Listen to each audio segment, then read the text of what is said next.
Hello everyone, welcome back to our channel. कैसे हैं आप सब? होपफुली सब अच्छे होंगे। आप लोगों की पढ़ाई बहुत ही अच्छी चल रही होगी। तो हम लोगों ने एक नई सीरीज स्टार्ट करी है जिसमें हम लोग क्लास 11th के इकोनॉमिक्स की दोनों books, micro economics and statistics, दोनों ही बुक्स के सारे ही चैप्टर्स के इंपॉर्टेंट क्वेश्चंस करेंगे। जिन बच्चों ने चैप्टर्स नहीं पढ़े हैं वो भी सीरीज़ को ज़रूर देखना। इससे आप लोगों को बहुत बेनिफिट मिलने वाला है। तो आज हम स्टार्ट करते हैं चैप्टर 1 से। अगर आपको चैप्टर 1 आता है तो वेरी गुड, आपकी रिवीजन हो जाएगी, सारे ही क्वेश्चन अच्छे से अटैम्प्ट कर पाएंगे आप। और अगर नहीं आता तो भी इस वीडियो को जरूर देखना। आपको चैप्टर 1 में समझ आ जाएगा कि क्या है और आपको क्या से करना है, किस तरीके से पेपर अटेम्प्ट करना है, किस तरीके से किस क्वेश्चन में डायग्राम बनाने हैं, किस में डायग्राम की नीड नहीं होती है, क्या क्या क्वेश्चन आपके पेपर में आ सकते हैं। आइए आज का अपना सेशन स्टार्ट करते हैं। Let's get started. देखिए, जो क्वेश्चन नंबर 1 है, जो इस चैप्टर में से बहुत ज़्यादा इंपॉर्टेंट है, 1 मार्क्स में आपको दिख सकता है, वो है what do you mean by scarcity. Scarcity क्या होता है आप लोगों को पता होना चाहिए। स्कैरसिटी क्या होता है? जब सप्लाई लिमिटेड होती है और डिमांड ज़्यादा होने लगती है तो उसे हम बोलते हैं scarcity की situation. Scarcity refers to the limitation of supply in relation to a demand for a commodity। यानी कि सप्लाई लिमिटेड है और डिमांड बढ़ती चली जा रही है, उसे हम scarcity बोलेंगे। When demand is greater than supply is called scarcity। ये भी लिख सकते हैं आप। एंड नेक्स्ट इंपॉर्टेंट क्वेश्चन है हमारा, why does an economic problem arise. Economic problem क्यों अराइज होती है? ये आपका 3 मार्क्स में क्वेश्चन आ सकता है। इसे भी बहुत अच्छे से कर लेना। इसका आंसर क्या लिखेंगे? क्योंकि जो रिसोर्सेज है हमारे वो क्या होते हैं? स्कैर्स होते हैं, यानी कि स्कैरसिटी ऑफ रिसोर्सेज होती हैं। आपको पता है रिसोर्सेज की कमी होती है, लिमिटेड रिसोर्सेज होते हैं। और जो ह्यूमन के वांट्स हैं, यानी कि जो इंसान की इच्छाएं हैं, वो क्या होती हैं? अनलिमिटेड होती हैं। तो क्या लिखेंगे? अनलिमिटेड ह्यूमन वांट्स होते हैं। और जो रिसोर्सेज हैं, स्केर्स रिसोर्सेज हैं, उसके क्या होते हैं? ऑल्टरनेटिव यूजेस होते हैं, यानी कि एक ही रिसोर्स के बहुत सारे यूजेस होते हैं। जैसे कि मिल्क ले लो। मिल्क क्या है? स्केर्स है, यानी कि लिमिटेड है हमारे पास, लेकिन उसके बहुत सारे यूजेस हैं। उसके क्या क्या यूजेस हैं? आप दही बना सकते हो, छाछ बना सकते हो, लस्सी बना सकते हो, दूध पी सकते हो, और साथ ही साथ मिल्क शेक बना सकते हो, कॉफ़ी बना सकते हो, चाय बना सकते हो। तो क्या होते हैं? एक रिसोर्स के इसके बहुत सारे यूजेस होते हैं, लेकिन रिसोर्सेज क्या होते हैं? हमारे लिमिटेड होते हैं। तो ये तीनों पॉइंट्स आप लिख के आ जाएंगे, आपको 3 मार्क्स मिल जाएंगे। नेक्स्ट क्वेश्चन है क्वेश्चन नंबर 3। क्वेश्चन नंबर 3 क्या है? Difference between micro economics and macro economics. Micro economics and macro economics में क्या डिफरेंस है? माइक्रो का मतलब होता है छोटा, यानी कि इंडिविजुअल की बात करता है माइक्रो, और मैक्रो क्या होता है? एज अ होल, एग्रीगेट की बात करता है। तो माइक्रो इकोनॉमिक्स क्या होता है? मीनिंग देखते हैं। माइक्रो इकोनॉमिक्स क्या होता है? माइक्रो इकोनॉमिक्स इकोनॉमिक थ्योरी का वो पार्ट होता है जिसमें क्या स्टडी की जाती है? Individual unit of an economy की स्टडी की जाती है, यानी कि इकोनॉमिक थ्योरी का वो पार्ट है जिसमें इकोनॉमी के इंडिविजुअल यूनिट के बिहेवियर की स्टडी की जाती है। एंड मैक्रो इकोनॉमिक्स क्या होता है? मैक्रो इकोनॉमिक थ्योरी का वो पार्ट होता है जिसमें किसके बिहेवियर की स्टडी की जाती है? एग्रीगेट ऑफ द इकोनॉमी के एग्रीगेट की स्टडी की जाती है एज अ होल। और इसमें टूल्स क्या होते हैं? माइक्रो इकोनॉमिक्स के टूल्स होते हैं डिमांड एंड सप्लाई, यानी कि individual demand and individual supply is the tool for micro economics. And macro economics के क्या क्या टूल्स होते हैं? एग्रीगेट डिमांड, यानी कि टोटल डिमांड, पूरी इकोनॉमी की डिमांड होती है। एंड एग्रीगेट सप्लाई, यानी कि पूरी इकोनॉमी की सप्लाई हमारी मैक्रो इकोनॉमिक्स का टूल होती है। ठीक है, नेक्स्ट है बेसिक ऑब्जेक्टिव्स। माइक्रो इकोनॉमिक्स के क्या ऑब्जेक्टिव होते हैं? It aims to determine price of a commodity और a factor of production. Micro economics का क्या एम है? कि कमोडिटी के प्राइस को डिटरमाइन करना और फैक्टर ऑफ प्रोडक्शन को डिटरमाइन करना। और मैक्रो इकोनॉमिक्स का क्या एम है? इनकम डिटरमाइन करना और एम्प्लॉयमेंट लेवल डिटरमाइन करना इकोनॉमी की। तो हमारे मैक्रो इकोनॉमिक्स का एम हो गया इनकम और इकोनॉमी की एम्प्लॉयमेंट लेवल को डिटरमाइन करना। एंड बेसिक एजम्पशन की बात की जाए तो माइक्रो इकोनॉमिक्स में एज्यूम किया जाता है कि जितने भी मैक्रो वेरिएबल्स हैं, यानी कि एग्रीगेट वेरिएबल्स हैं, वो सब क्या है? कांस्टेंट है। जैसे कि नेशनल इनकम, कंजम्पशन, सेविंग, ये सब क्या है? कांस्टेंट है। और मैक्रो इकोनॉमिक्स में क्या एज्यूम किया जाता है? जितने भी माइक्रो वेरिएबल्स हैं, यानी कि इंडिविजुअल वेरिएबल्स हैं, वो सब कांस्टेंट है। जैसे कि decision of house hold, firms, ये सब क्या है? हमारे कांस्टेंट है। अगर इनके अदर नेम की बात करें तो माइक्रो इकोनॉमिक्स का दूसरा नाम क्या है? Price theory. तो आपका क्वेश्चन प्राइस थ्योरी के नाम से भी आ सकता है, उसमें आपको माइक्रो इकोनॉमिक्स के बारे में ही लिखना है। और मैक्रो इकोनॉमिक्स को क्या बोला जाता है? Income theory. अगर एग्जांपल्स देखें तो इनके एग्जांपल्स क्या हो गए? हमारी माइक्रो इकोनॉमिक्स में एग्जांपल होते हैं individual income, individual output. And macro economics में एग्जांपल होते हैं national income and national output. ये क्वेश्चन आपका 4 मार्क्स में आ सकता है, इसे भी अच्छे से प्रिपेयर कर लेना। आपने बस यही लिखना है और ज़्यादा एक्स्ट्रा कुछ नहीं लिखना। इसमें से कोई भी 4 to 5 पॉइंट्स आप लिख सकते हैं अपने अकॉर्डिंग। नेक्स्ट है question number 4, difference between positive economics and normative economics. Positive economics और नॉर्मेटिव इकोनॉमिक्स क्या होता है, मीनिंग की बात करते हैं पहले। पॉजिटिव इकोनॉमिक्स क्या होता है, it deals with what is और how the economic problems are actually solved. तो पॉजिटिव इकोनॉमिक्स किस में डील करता है कि क्या है इकोनॉमिक प्रॉब्लम, क्या है मतलब एक्चुअल में इकोनॉमिक प्रॉब्लम क्या है, यानी कि किस पे डील करता है, फैक्ट्स पे। ये किसी तरीके की कोई ओपिनियन, कोई सजेशन नहीं देता, ये सिर्फ फैक्ट्स की जो सच्चाई है वही बताता है कि इकोनॉमिक प्रॉब्लम क्या है और एक्चुअली उसे कैसे सॉल्व किया जाए। पॉजिटिव इकोनॉमिक्स में हम सिर्फ सच्चाई पढ़ते हैं कि इकोनॉमिक प्रॉब्लम क्या है और उसे कैसे सॉल्व किया जाए। और नॉर्मेटिव इकोनॉमिक्स में क्या होता है, एक सजेशन दी जाती है, एक ओपिनियन होती है। ये क्या होती है, एक तरीके की ओपिनियन होती है, सजेशन होती है। इकोनॉमिक प्रॉब्लम क्या हो सकती है, उसे किस तरीके से सॉल्व किया जा सकता है। It deals with what ought to be और how the economic problem should be solved. Verification की बात की जाए तो पॉजिटिव इकोनॉमिक्स को हम वेरीफाई कर सकते हैं एक्चुअल डेटा से। ये एक ट्रुथ होता है, पॉजिटिव इकोनॉमिक्स क्या होती है, एक ट्रुथ होता है, तो इसे हम एक्चुअल डेटा से वेरीफाई कर सकते हैं। लेकिन नॉर्मेटिव इकोनॉमी क्या होती है, एक जजमेंट होती है, एक ओपिनियन होती है, तो इसे एक्चुअल डेटा से वेरीफाई नहीं किया जा सकता। नेक्स्ट पर्पस की बात करें तो हमारे पॉजिटिव इकोनॉमिक्स का पर्पस क्या है, it aims to make real description of an economic activity. ये रियल डिस्क्रिप्शन देता है इकोनॉमिक एक्टिविटी की, ये रियलिटी बताता है पॉजिटिव इकोनॉमिक्स। और जो नॉर्मेटिव इकोनॉमिक्स है ये सिर्फ एक आइडिया देता है कि ऐसा होना चाहिए। It aims to determine the ideas, एक तरीके से ये आइडिया देता है, ओपिनियन देता है, सजेशंस देता है।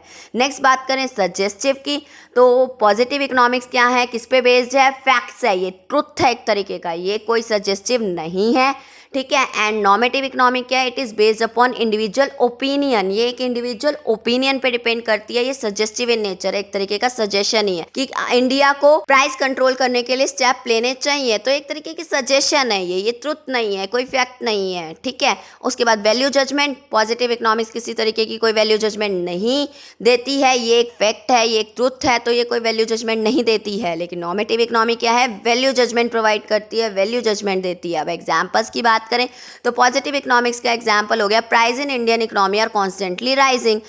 इंडियन इकोनॉमी के प्राइस कॉन्स्टेंटली बढ़ रहे हैं, ये एक्चुअल सिचुएशन है, हम इसे वेरीफाई कर सकते हैं एक्चुअल डेटा से, ये फैक्ट है, तो ये पॉजिटिव इकोनॉमी का पार्ट हो गया। एंड जैसे कि there are inequality of income in our economy, हमारी इकोनॉमी में इनइक्वालिटी है इनकम को लेकर के, तो ये भी क्या है, फैक्ट है, ट्रुथ है, तो इसे हम एक्चुअल डेटा से वेरीफाई कर सकते हैं। ये तो हो गई पॉजिटिव इकोनॉमिक्स। और नॉर्मेटिव इकोनॉमिक्स क्या होती है, India should take steps to control rising prices, ये एक तरीके की सजेशन है, एक तरीके की जजमेंट है कि ऐसा होना चाहिए, तो ये हमारा क्या हो गया, नॉर्मेटिव इकोनॉमिक्स हो गई। नेक्स्ट है income inequality should be reduce, income inequality को रिड्यूस करना चाहिए, नॉर्मेटिव इकोनॉमिक्स हो गई, ये ओपिनियन हो गया, जजमेंट हो गई। तो ये डिफरेंस है positive economics and normative economics में। पॉजिटिव इकोनॉमिक्स सिर्फ फैक्ट्स बताती है, कोई जजमेंट प्रोवाइड नहीं करती, कोई सजेशन नहीं देती, सिर्फ फैक्ट्स और ट्रुथ की बात करती है। और नॉर्मेटिव इकोनॉमिक्स बताती है क्या होना चाहिए, ओपिनियन देती है, व्हाट ऑट टू बी। तो ये था difference between positive economics and normative economics, ये आपका 4 मार्क्स में आ सकता है। अगर आपको ये सारे ही टॉपिक्स डिटेल में करने हो तो वीडियोस डली हुई हैं, आप चेकआउट कर सकते हैं, बाकी मैं डिस्क्रिप्शन में भी लिंक डाल दूंगी, आप डिटेल में भी इन्हें पढ़ सकते हैं। डिटेल में मैंने सब कुछ बता रखा है, अभी हम सिर्फ रिवीजन कर रहे हैं, तो रिवीजन में मैं आपको सिर्फ ये बता रही हूँ कि एग्जाम्स में आप किस तरीके से इसे अटैम्प्ट करेंगे। ओके, अगर डिटेल में पढ़ना है तो डिस्क्रिप्शन चेक कर लेना। आप 4 नंबर में इसमें से कोई भी 4 या 5 पॉइंट अच्छे से कर सकते हैं। नेक्स्ट क्वेश्चन नंबर 5 जो आपका मोस्ट इंपॉर्टेंट है, ये भी आपका 4 मार्क्स में आता है। देखिए आपकी 3 सेंट्रल प्रॉब्लम है, आप सबको पता है 3 सेंट्रल प्रॉब्लम्स हम पढ़ते हैं, what to produce, how to produce and for whom to produce. तो इन तीनों सेंट्रल प्रॉब्लम में से कोई एक सेंट्रल प्रॉब्लम आपके पेपर में आपको दिखेगी, डेफिनेटली दिखेगी, 100% लगा लो, ये क्वेश्चन आपके पेपर में आने ही वाला है, इसीलिए इसे बहुत अच्छे से कर लेना। पहली प्रॉब्लम है हमारी एक्सप्लेन व्हाट टू प्रोड्यूस, जिसे हम problem of selection of goods भी बोलते हैं। तो इसके बारे में पहले डिस्कस करते हैं, क्या होता है व्हाट टू प्रोड्यूस, यानी कि क्या प्रोड्यूस करें।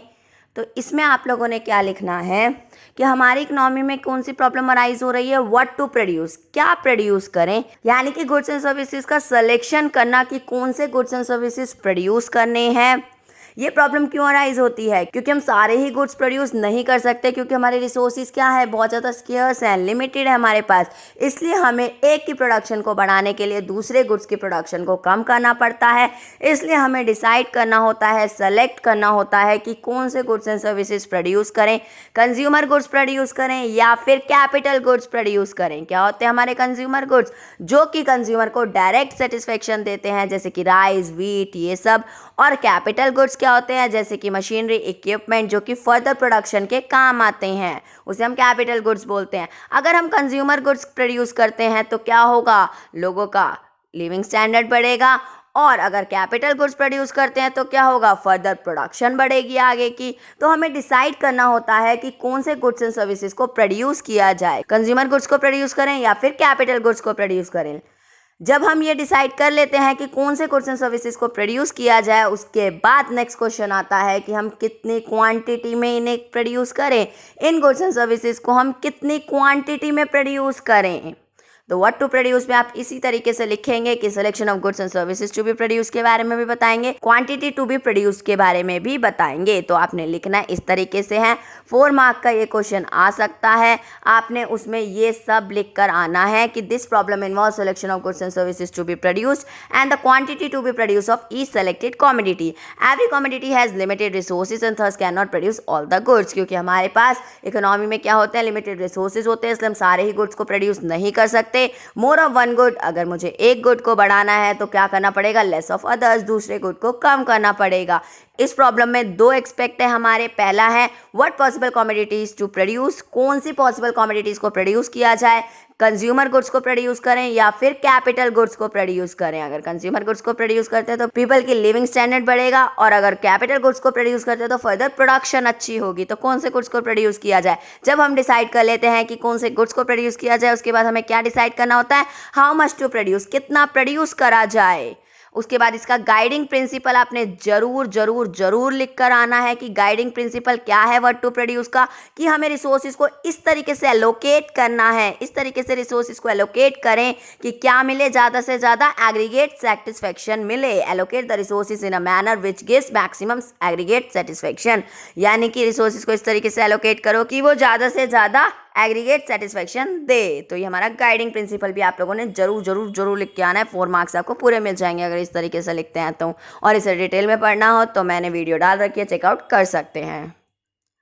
ये बात हो गई व्हाट टू प्रोड्यूस की। अब बात करते हैं हाउ टू प्रोड्यूस। क्या बोलते हैं हाउ टू प्रोड्यूस को? कौन सी प्रॉब्लम है ये? Problem of choice of technique, यानी कि किस तरीके से गुड्स एंड सर्विसेज को प्रोड्यूस किया जाए। गुड्स एंड सर्विसेज को प्रोड्यूस करने की 2 टेक्निक्स हैं, एक है लेबर इंटेंसिव टेक्निक, एक है कैपिटल इंटेंसिव टेक्निक। तो कौन सी टेक्निक का यूज़ करते हुए हम लोग अपने गुड्स को प्रोड्यूस करेंगे? क्या लेबर इंटेंसिव टेक्निक का यूज़ करेंगे या कैपिटल इंटेंसिव टेक्निक का यूज़ करेंगे? लेबर इंटेंसिव टेक्निक में क्या होती है? लेबर ज़्यादा से ज़्यादा होते हैं, लोग बहुत होते हैं काम करने के लिए, और कैपिटल कम होती है। कैपिटल यानी कि मशीनरी, इक्विपमेंट्स क्या होते हैं? कम होते हैं। और कैपिटल इंटेंसिव टेक्निक में क्या होती है? कैपिटल ज़्यादा होती है, मशीनरी, इक्विपमेंट्स ज़्यादा होते हैं, और लेबर, काम करने के लिए लोग क्या होते हैं? कम होते हैं। तो इन दोनों में से कौन सी टेक्निक का यूज़ करें? हम इस तरीके के कॉम्बिनेशन बनाएंगे फैक्टर ऑफ प्रोडक्शन के कि हमें आउटपुट क्या मिले? ज़्यादा से ज़्यादा मिले, और हमारी जो कॉस्ट लगे वो क्या लगे? मिनिमम लगे, कम से कम कॉस्ट लगे। तो आप इसमें गाइडिंग प्रिंसिपल में यही डाल के आएंगे। देख लेते हैं हाउ टू प्रोड्यूस में आप लोग क्या लिख कर आएंगे। 4 मार्क का ये क्वेश्चन आ सकता है। इसी तरीके से आप अपने पेपर में अगर इसे अटैम्प्ट करके आएंगे तो आपको फुल मार्क मिल जाएंगे। पहले लिखेंगे this problem refer to selection of technique to be use for the production of goods and services. ये प्रॉब्लम किससे रिलेटेड है कि कौन सी टेक्निक का यूज किया जाए गुड्स एंड सर्विसेज की प्रोडक्शन के लिए। A good can be produce using different technique of production. क्योंकि गुड्स कैसे प्रोड्यूस हो सकते हैं? बहुत सारे टेक्निक का यूज करके प्रोड्यूस हो सकते हैं। पहली है लेबर इंटेंसिव टेक्निक, जिसमें क्या होती है? मोर लेबर होती है, लेस कैपिटल होती है। दूसरी है कैपिटल इंटेंसिव टेक्निक, जिसमें मोर कैपिटल होती है, लेस लेबर यूज होती है। और इसका गाइडिंग प्रिंसिपल क्या है? इस तरीके से फैक्टर ऑफ प्रोडक्शन को कंबाइन करें कि क्या मिले? ज़्यादा से ज़्यादा आउटपुट मिले मिनिमम कॉस्ट पे, और हमारे जो रिसोर्सेज हैं, जो कि स्केर्स रिसोर्सेज हैं, लिमिटेड रिसोर्सेज हैं, वो भी लीस्ट पॉसिबल यूज हों। ठीक है, ये हाउ टू प्रोड्यूस में लिख के आएंगे आप। नेक्स्ट टॉपिक है हमारा फॉर हुम टू प्रोड्यूस, जिसे हम बोलते हैं प्रॉब्लम ऑफ डिस्ट्रीब्यूशन।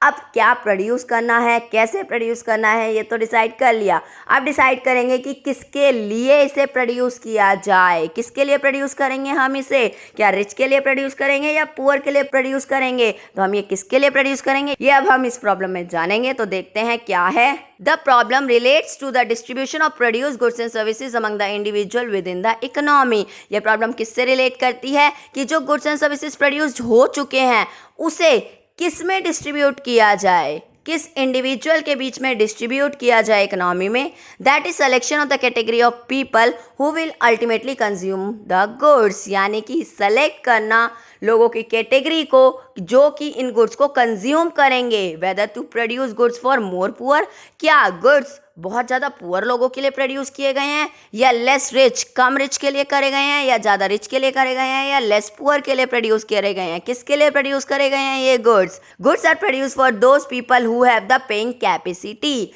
ये गुड्स किसके लिए प्रोड्यूस करे गए हैं? ये गुड्स उन लोगों के लिए प्रोड्यूस करे गए हैं जिनके पास पेइंग कैपेसिटी है, यानी कि पैसे दो और गुड्स ले जाओ, हमें कोई मतलब नहीं है तुम रिच हो, पुअर हो, लेस रिच हो या लेस पुअर हो। अगर तुम्हारे पास पैसे हैं तो तुम पैसे दो और गुड्स को ले जाओ। तो गुड्स किसके लिए प्रोड्यूस किए गए हैं? उन लोगों के लिए प्रोड्यूस करे गए हैं जिनके पास पेइंग कैपेसिटी है। और हमारी जो पेइंग कैपेसिटी है वो किस पे डिपेंड करती है? लेवल ऑफ इनकम पे, हमारी इनकम पे डिपेंड करती है। द कैपेसिटी टू पे for goods depend upon their level of income. It means this problem is concern with distribution of income, यानी कि प्रॉब्लम किससे रिलेट हो गई कि जैसे लोगों के पास इनकम होगी उसी अकॉर्डिंग उनके पास क्या होगी? पेइंग कैपेसिटी होगी। तो ये प्रॉब्लम किससे रिलेट करती है? डिस्ट्रीब्यूशन ऑफ इनकम पे डिपेंड करती है। Among the factor of production, यानी कि फैक्टर ऑफ प्रोडक्शन में किस तरीके की इनकम डिस्ट्रीब्यूट हुई है। Who contribute in the production process, यानी कि लैंड, लेबर, कैपिटल, एंटरप्राइज को किस तरीके की इनकम, कितनी इनकम दी गई है, इस पे डिपेंड करती है। तो इस प्रॉब्लम को हमने टू मेन हेड में कैटेगराइज किया है। पहली है पर्सनल डिस्ट्रीब्यूशन, नेक्स्ट है functional distribution. It means how national income of an economy is distributed among different group of people. Personal distribution का मतलब है कैसे हम इकोनॉमी की नेशनल इनकम को डिफरेंट ग्रुप ऑफ पीपल के बीच में डिस्ट्रीब्यूट करें, यानी कि अपनी नेशनल इनकम को कैसे डिस्ट्रीब्यूट करें अलग अलग लोगों के बीच में। और नेक्स्ट है functional distribution. It involves deciding the share of different factor of production in the total national product of the country, यानी कि डिफरेंट फैक्टर ऑफ, अलग अलग फैक्टर ऑफ प्रोडक्शन के शेयर को डिसाइड करना टोटल नेशनल प्रोडक्ट में country के। तो यानी कि फैक्टर ऑफ प्रोडक्शन क्या होता है? लैंड, लेबर, कैपिटल, एंटरप्रेन्योर, ये फैक्टर ऑफ प्रोडक्शन है। अलग अलग फैक्टर ऑफ प्रोडक्शन का शेयर डिसाइड करना टोटल, पूरी कंट्री के टोटल नेशनल प्रोडक्ट में, तो वो होती है हमारी फंक्शनल डिस्ट्रीब्यूशन। यानी कि पर्सनल डिस्ट्रीब्यूशन में हम क्या कर रहे हैं, कैसे इकोनॉमी की नेशनल इनकम को डिफरेंट ग्रुप ऑफ पीपल में डिस्ट्रीब्यूट किया जाए। और फंक्शनल डिस्ट्रीब्यूशन में क्या होगा, डिसाइड करना कि कैसे अलग अलग फैक्टर ऑफ प्रोडक्शन को शेयर करना कंट्री के टोटल नेशनल प्रोडक्ट में। और इसका गाइडिंग प्रिंसिपल क्या रहेगा, ensure that urgent wants of each productive factor as fulfil to the maximum possible extent. ये एंश्योर करना कि सारे ही प्रोडक्टिव फैक्टर की अर्जेंट वांट्स फुलफिल हो रही है ना मैक्सिमम पॉसिबल एक्सटेंट तक। तो ये इसका गाइडिंग प्रिंसिपल रहेगा। तो आपने इस तरीके से इसे लिख के आना है, इसमें आपको ये सारा लिख दिया तो 4 मार्क्स मिल जाएंगे।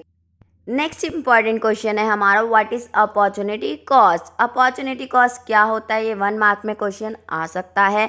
तो देखते हैं अपॉर्चुनिटी कॉस्ट क्या है। Opportunity cost is the cost of next best alternative foregone, यानी कि छोड़े हुए में से जो भी नेक्स्ट बेस्ट ऑल्टरनेटिव होता है उसकी कॉस्ट को बोला जाता है अपॉर्चुनिटी कॉस्ट। ये 1 मार्क में क्वेश्चन आ सकता है। मैंने एमसीक्यू में भी आपको करा रखा है और इस पर केस बेस्ड क्वेश्चन भी आ सकता है, तो ज़रूर कर लेना। मेरी एमसीक्यू वाली वीडियो भी ज़रूर देख लेना, उसमें बहुत सारे एमसीक्यूज़ करा रखे हैं, वो आपको बहुत हेल्प करेंगे इस चैप्टर के लिए, तो उनको भी ज़रूर देख लेना। एंड केस बेस्ड क्वेश्चन मैंने पीपीसी के बहुत सारे करा रखे हैं, वो वीडियो भी ज़रूर देख लेना। तो देखिए इस पे एक एग्जाम्पल लेते हैं। एक एग्जाम्पल से आपको ज़्यादा अच्छे से समझ आ जाएगा कि मान लो एक पर्सन है, वो बैंक में जॉब कर रहा है एट प्रेजेंट और वो सैलरी ले रहा है ₹40,000 एंड उसे अब 2 ऑप्शन और आते हैं कि वो एज अ एग्जीक्यूटिव काम कर सकता है और सैलरी ले सकता है ₹30,000, और एज अ जर्नलिस्ट ऑप्शन है उसके पास, इसमें ये सैलरी ले सकता है ₹35,000। अब आपको बताना है कि जो बैंक एट प्रेजेंट वो बैंक में जॉब कर रहा है, इसका अपॉर्चुनिटी कॉस्ट क्या होगा। बैंक का अपॉर्चुनिटी कॉस्ट क्या होगा, 40,000 पे वो काम कर रहा है, तो जो छोड़ा हुआ है यानी कि जो दो ऑप्शन उसके पास हैं, फॉरगॉन वाले दो अल्टरनेटिव ऑप्शंस हैं, तो उसमें से नेक्स्ट बेस्ट अल्टरनेटिव कौन सा होगा। अगर वो बैंक की नौकरी छोड़ता है तो वो क्या करेगा, वो जर्नलिस्ट की नौकरी करेगा, क्योंकि वो क्या है, उस पर 35,000 की सैलरी मिल रही है उसे। जो छोड़े हुए में से नेक्स्ट बेस्ट अल्टरनेटिव होती है उसकी कॉस्ट को क्या बोला जाता है, अपॉर्चुनिटी कॉस्ट। तो ये बात हो गई अपॉर्चुनिटी कॉस्ट की। अब बात करते हैं पीपीसी की, जिसके बहुत सारे नाम हैं। प्रोडक्शन पॉसिबिलिटी कर्व बोल लो, फ्रंटियर बोल लो, ट्रांसफॉर्मेशन कर्व बोल लो, ट्रांसफॉर्मेशन बाउंड्री बोल लो, ट्रांसफॉर्मेशन फ्रंटियर बोल लो। तो इसके बहुत सारे नाम हैं, आपको सारे नाम पता होने चाहिए, किसी भी नेम से आपके एग्जाम में क्वेश्चन आ सकता है। अब इस पे क्वेश्चन कैसे बनते हैं, इस पे ना एक तो केस बेस्ड क्वेश्चन भी बन सकते हैं। इस पे ना मैंने ना सेपरेट वीडियो बना रखी है केस बेस्ड इंपॉर्टेंट क्वेश्चंस की, तो उस वीडियो को जरूर देख लेना। सारे डायग्राम्स वगैरह सब उसमें मैंने डाल रखे हैं कि किस तरीके से आपने अटेम्प्ट करना है। बाकी जो बेसिक क्वेश्चन इसके बनते हैं वो बनते हैं state the meaning and properties of PPF. आपको सिर्फ मीनिंग बताना है और उसकी प्रॉपर्टी बतानी है। और एक क्वेश्चन बन सकता है discuss the meaning of PPF through schedule and diagram. आप शेड्यूल एंड डायग्राम शो कर देंगे और पीपीएफ का मीनिंग बता देंगे। नेक्स्ट क्वेश्चन बन सकता है give the various reason for shift in PPF. PPF में शिफ्ट आने का क्या क्या रीज़न होता है। और नेक्स्ट है हमारा explain via PPF is concave. PPF की शेप हम पढ़ते हैं कॉनकेव होती है, तो कॉनकेव क्यों होती है। इस तरीके के क्वेश्चंस आपके पीपीएफ में बन सकते हैं। तो आइए इन क्वेश्चंस को भी देखते हैं। इनके आंसर्स आपको इसी में मिलेंगे, पूरा पीपीएफ कवर हो जाएगा। ध्यान से एंड तक देखना, जिसको नहीं आता समझ आ जाएगा।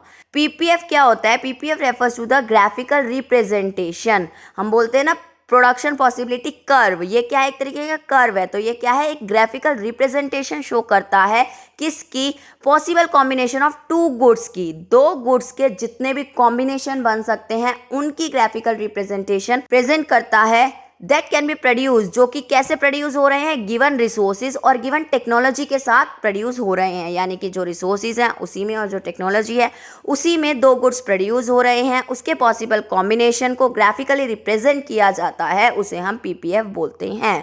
अब मान लो एक लैंड है, एक लैंड पे आप क्या कर रहे हैं, दो गुड्स ले लेते हैं, वीट भी प्रोड्यूस कर रहे हैं और राइस भी प्रोड्यूस कर रहे हैं। अब वीट और राइस दोनों के प्रोडक्शन में कितने पॉसिबल कॉम्बिनेशन बन सकते हैं, उस ग्राफिकल रिप्रेजेंटेशन को हम बोलेंगे प्रोडक्शन पॉसिबिलिटी फ्रंटियर। अभी आपको शेड्यूल एंड डायग्राम समझाया जाएगा तो आपको और अच्छे से समझ आ जाएगा। लेकिन पीपीएफ की कुछ एजम्पशंस हैं, आगे बढ़ने से पहले कुछ एजम्पशंस पढ़ लेते हैं। ये आपने लिख कर ही आनी है, अगर शेड्यूल एंड डायग्राम आपसे पूछा गया है तो एजम्पशन भी आप ऐड ऑन करके आएंगे।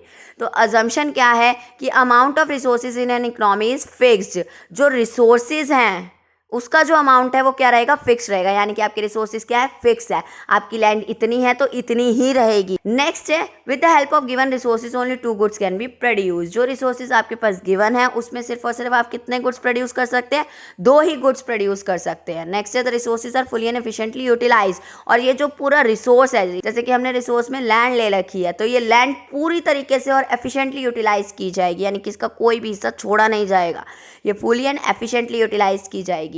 नेक्स्ट है the level of technology is assume to be constant. और जो टेक्नोलॉजी का हम यूज़ कर रहे हैं वो क्या है, कांस्टेंट है हर लेवल पर। अब नेक्स्ट बात करते हैं इसके शेड्यूल एंड डायग्राम की। देखिए पहले शेड्यूल बनाते हैं, इसका शेड्यूल कैसे बनेगा। मैंने आपको बोला था पीपीएफ क्या होता है, ग्राफिकल रिप्रेजेंटेशन होता है पॉसिबल कॉम्बिनेशन टू गुड्स का, जो कि given resources and given technology के साथ प्रोड्यूस किए जाते हैं।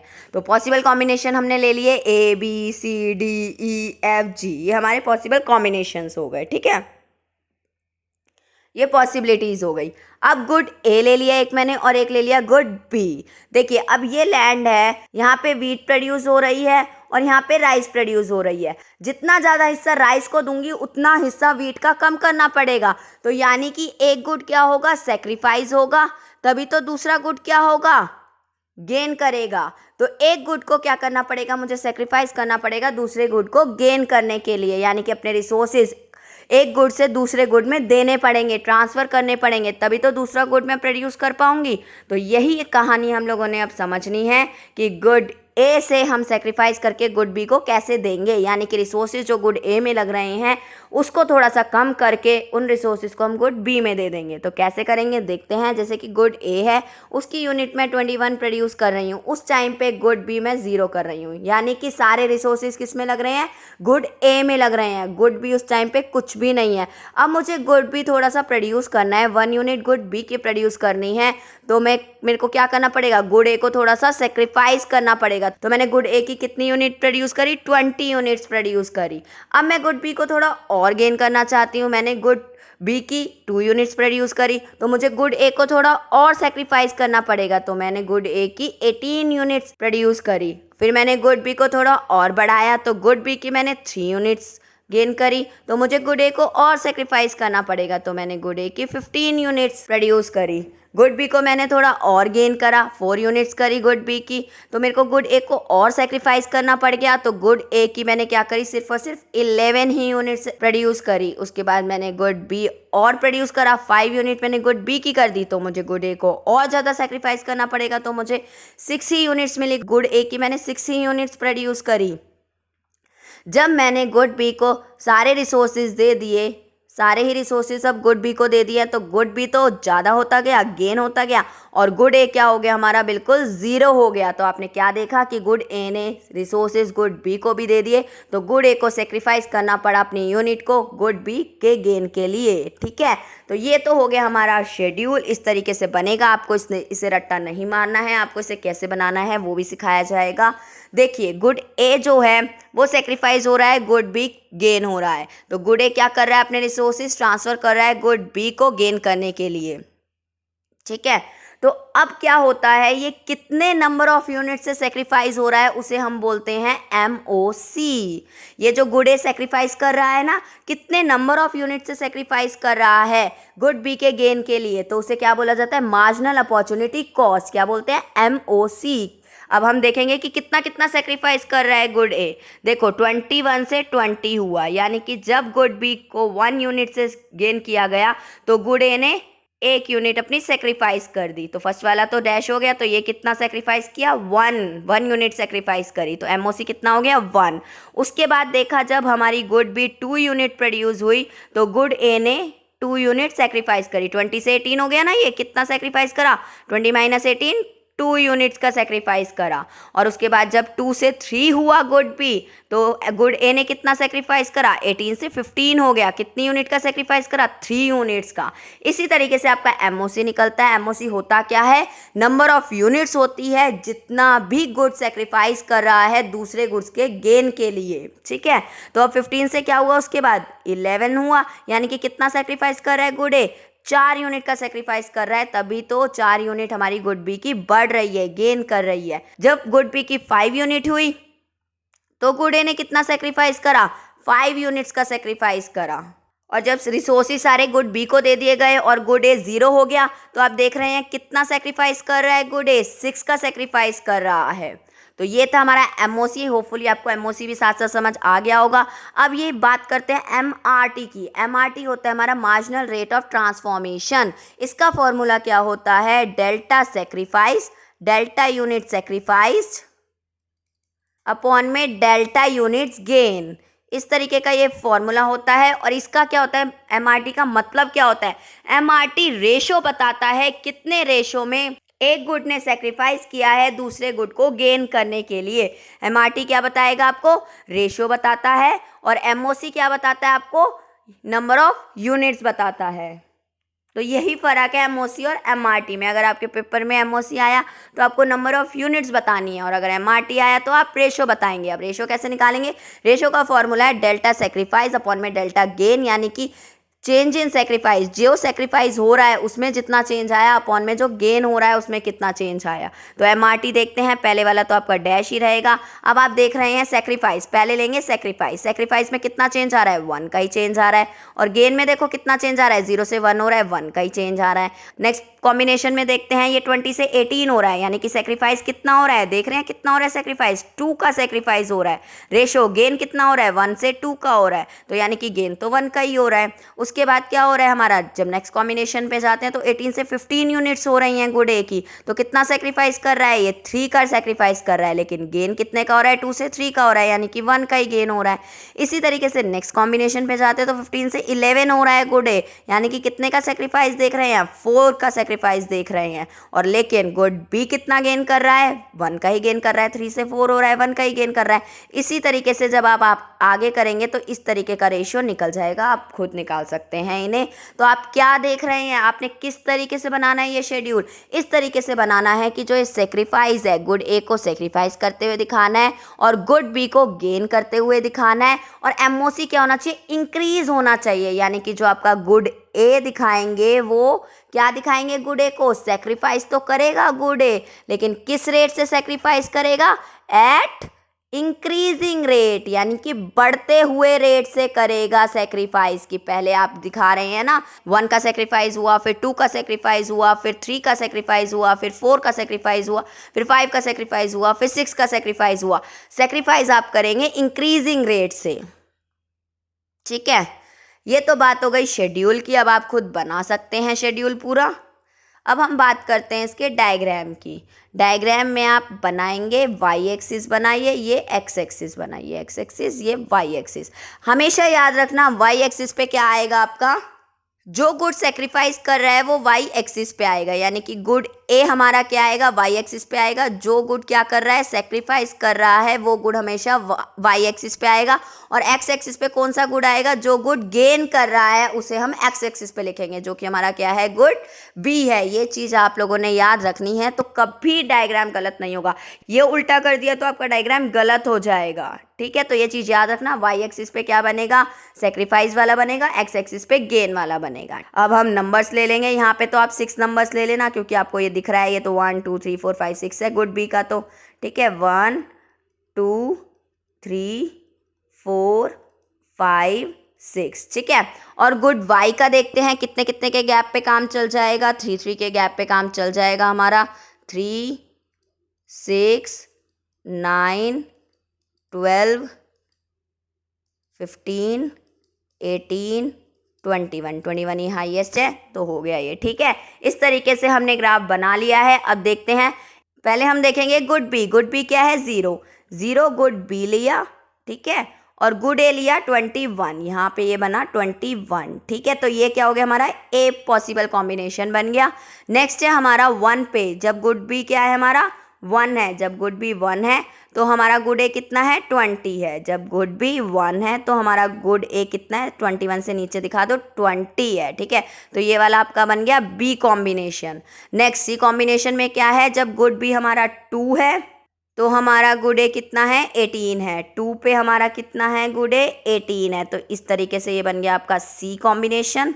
उसके बाद क्या है हमारा, 3 पे 15 है, तो आप ये बना सकते हैं होपफुली 3 पे। अपनी कॉपी में सारे ही बच्चे ट्राई कर लेना, 3 पे कितना है, 15 है, तो ये बन गया आपका डी कॉम्बिनेशन, ठीक है। उसके बाद क्या है, 4 पे हमारा 11, 4 पे बना दिया हमने, 9 से ऊपर कहीं देख आ जाएगा हमारा 11, ये ई बन गया। उसके बाद है हमारा नेक्स्ट एफ क्या है, 5 पे 6, 5 पे 6, ये बन गया हमारा एफ। आप ये पूरा पॉइंट पे ले लेना, ठीक है। उसके बाद क्या है, 6 पे 0, 6 पे 0 यानी कि यहीं पर होगा ये, ठीक है।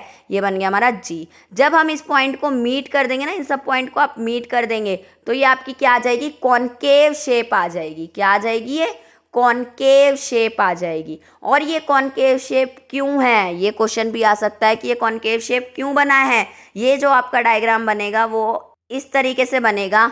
तो ये कॉनकेव शेप क्यों बन रही है, क्यों बन रही है, क्योंकि हमारा जो मार्जिनल रेट ऑफ ट्रांसफॉर्मेशन है वो क्या है, इंक्रीजिंग है। The shape of the PPF is concave because of increasing marginal rate of transformation. बस इतना सा आंसर है इसका। होपफुली आपको शेड्यूल एंड डायग्राम दोनों ही चीज़ें समझ आ गई होंगी। तो अब इसमें एक चीज़ और बता देती हूँ साथ ही साथ आपको, कि ये जितने भी पॉइंट आपको ये दिख रहे हैं ना, A B C D E F G, तो यानी कि ये जो ए से लेकर के जी तक, ये क्या है आपके कर्व, क्या शो कर रहा है, मैक्सिमम लिमिट शो कर रहा है, किसकी, maximum limit of production of good A and B. यानी कि इससे ज़्यादा गुड ए और गुड बी की प्रोडक्शन नहीं हो सकती। मैक्सिमम लिमिट शो कर रहा है ये प्रोडक्शन की गुड ए और बी की। ये जितने भी पॉइंट हैं, और ये जितने भी पॉइंट आपको A B C D E F दिख रहे हैं, ये एटेनेबल पॉइंट है। और अगर कोई पॉइंट अंदर भी आ जाता है वो भी पॉइंट क्या है हमारा, एटेनेबल पॉइंट है। लेकिन अगर कोई पॉइंट बाहर आ जाता है तो वो पॉइंट क्या है हमारा, अनएटेनेबल पॉइंट माना जाएगा। वो पॉइंट क्या होगा हमारा, अनएटेनेबल पॉइंट होगा। ठीक है, बाकी एमओसी के बारे में मैंने आपको बता दिया। अगर आ जाता है 1 से 2 मार्क में, और अगर कोई केस बेस्ड क्वेश्चन आ जाता है, एमओसी आपको पता होना चाहिए। और पीपीएफ के केस में एमओसी भी इंक्रीज होता है। ठीक है, तो क्या लिखेंगे एमओसी की definition, it refers to the number of unit. ये क्या बताता है, नंबर ऑफ यूनिट्स बताता है of a commodity sacrifice to gain 1 additional unit of another commodity. इस तरीके से आप लिख लेंगे, मीनिंग मैंने आपको समझा दिया है। नेक्स्ट है मार्जिनल रेट ऑफ ट्रांसफॉर्मेशन। क्या होता है, ये रेशियो बताता है, ratio of number of units of a commodity sacrifice to gain an additional unit of the another commodity. और इसका ये वाला फॉर्मूला है, यहाँ डेल्टा लगा लेना, ये डेल्टा यूनिट सैक्रिफाइस्ड अपॉन में डेल्टा यूनिट्स गेन। ठीक है, अब नेक्स्ट है इसके करेक्टरिस्टिक्स। आपसे प्रॉपर्टीज पूछी हुई थी, प्रॉपर्टीज में आप ये दोनों प्रॉपर्टीज डाल के आ जाएंगे, आपको फुल मार्क्स मिल जाएंगे। पहला है पीपीएफ स्लोप्स डाउनवर्ड। पीपीएफ क्या होता है, डाउनवर्ड होता है। आप देख रहे हैं पीपीएफ कैसे बन रहा है आपका, इस तरीके से ऊपर से नीचे की तरफ आ रहा है ना, कॉनकेव शेप, नीचे ऊपर से नीचे की तरफ आ रहा है। क्यों ये डाउनवर्ड बनता है, इसका रीजन यही है। क्यों डाउनवर्ड पड़ता है, क्योंकि एक को गेन करने के लिए हमें दूसरे को क्या करना पड़ता है, सेक्रीफाइस करना पड़ता है। इसलिए पीपीएफ का स्लोप कैसा होता है, डाउनवर्ड होता है। और जो पीपीएफ की शेप होती है वो कॉनकेव शेप होती है। क्यों कॉनकेव शेप होती है, बिकॉज ऑफ, मैंने अभी आपको बताया। बताइए आंसर, कमेंट में बताइए मुझे क्या है इसका आंसर, कॉनकेव शेप क्यों होती है, because of increasing marginal rate of transformation. बस, अब एक टॉपिक और है, वो भी कर लेते हैं कि शिफ्ट इन पीपीएफ। पीपीएफ में किस किस वजह से शिफ्ट आता है।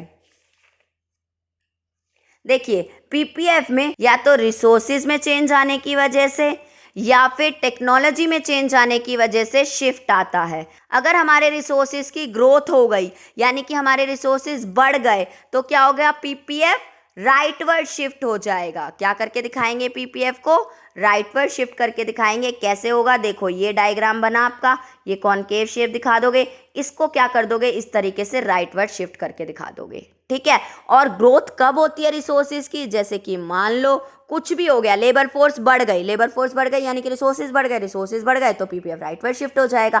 इस तरीके से केस बेस्ड क्वेश्चन आ सकते हैं। मैंने बहुत सारे करा रखे हैं इंपॉर्टेंट क्वेश्चंस, वीडियो लिंक में मिल जाएगा, जल्दी से पीपीएफ के इंपॉर्टेंट क्वेश्चन भी चेकआउट कर लेना। और अगर रिसोर्सेज लेफ्टवर्ड शिफ्ट कब होगा, जब हमारे रिसोर्सेज क्या हो जाएंगे, डिक्रीज हो जाएंगे। डिक्रीज इन रिसोर्सेज हो गए तो क्या होगा, पीपीएफ लेफ्टवर्ड शिफ्ट हो जाएगा। और लेफ्टवर्ड शिफ्ट आप कैसे करके दिखाएंगे, ये बना आपका डायग्राम, और इसे अंदर की तरफ इस तरीके से शिफ्ट करके दिखा देंगे। ठीक है, ये तो गई रिसोर्सेज की बात। अगर टेक्नोलॉजी में चेंज आता है तो भी पीपीएफ में चेंज आता है। तो कैसे चेंज आता है, अगर टेक्नोलॉजी में क्या हो गई, अपग्रेडेशन हो गई, टेक्नोलॉजी अच्छी आ गई है, अपग्रेडेशन हो गई टेक्नोलॉजी में, तो क्या हो जाएगा, पीपीएफ राइटवर्ड शिफ्ट हो जाएगा। राइटवर्ड शिफ्ट आपको बनाना आता ही है, आप इस तरीके से राइटवर्ड शिफ्ट करके दिखा देंगे। और अगर टेक्नोलॉजी में डिग्रेडेशन हो गई, टेक्नोलॉजी हमारी डिग्रेड हो गई यानी कि गिर गई टेक्नोलॉजी, तो क्या हो जाएगा, पीपीएफ लेफ्टवर्ड शिफ्ट हो जाएगा। बस इतना ही पढ़ना है आपने पीपीएफ में, और इस पे बेस मैंने क्वेश्चंस बहुत सारे करा रखे हैं, प्लीज चेकआउट कर लेना। एक टॉपिक छोटा सा और रह गया है, वो भी डिस्कस कर ही लेते हैं। कई बार आ जाते हैं पेपर में, वैसे तो मैंने इंपॉर्टेंट क्वेश्चंस में कवर करा रखा है, लेकिन ये वीडियो देख रहे हैं तो इसमें भी पूरा कर लेते हैं। देखिए, आपको पता है आपका पीपीएफ इस तरीके से बनता है। ठीक है, तो पीपीएफ पे जितने भी पॉइंट हैं और जो पीपीएफ के अंदर पॉइंट हैं, ये सारे मैंने आपको बताए थे कैसे पॉइंट है, ये एटेनेबल पॉइंट है। कैसे पॉइंट है, एटेनेबल पॉइंट है। और जो पॉइंट बाहर है वो क्या है, अनएटेनेबल पॉइंट है।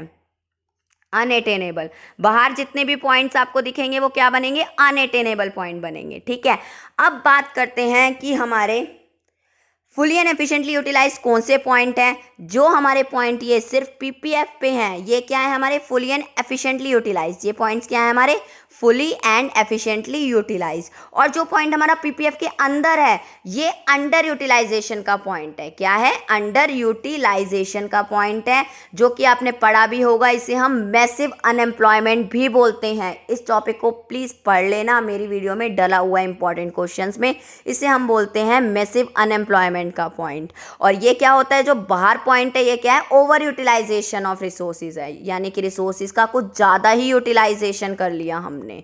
ठीक है, तो इस तरीके के क्वेश्चंस भी आपके बन सकते हैं। मैंने सारे ही पॉसिबल क्वेश्चंस आपको बता दिए हैं। अगर आपको किसी भी तरीके का डाउट आता है तो आप ले सकते हैं। बाकी अच्छे से पढ़ते रहिए, हमारे चैनल के साथ जुड़े रहिए, और जितना हो सकता है हम आपकी हेल्प करेंगे। आपको कोई डाउट आता है तो पूछिए, और इंपॉर्टेंट क्वेश्चंस की बहुत सारी वीडियोस आने वाली है, तो चैनल को जल्दी से जल्दी सब्सक्राइब कर लेना। वीडियो पसंद आए तो वीडियो को लाइक भी जरूर कर लेना। Thank you so much.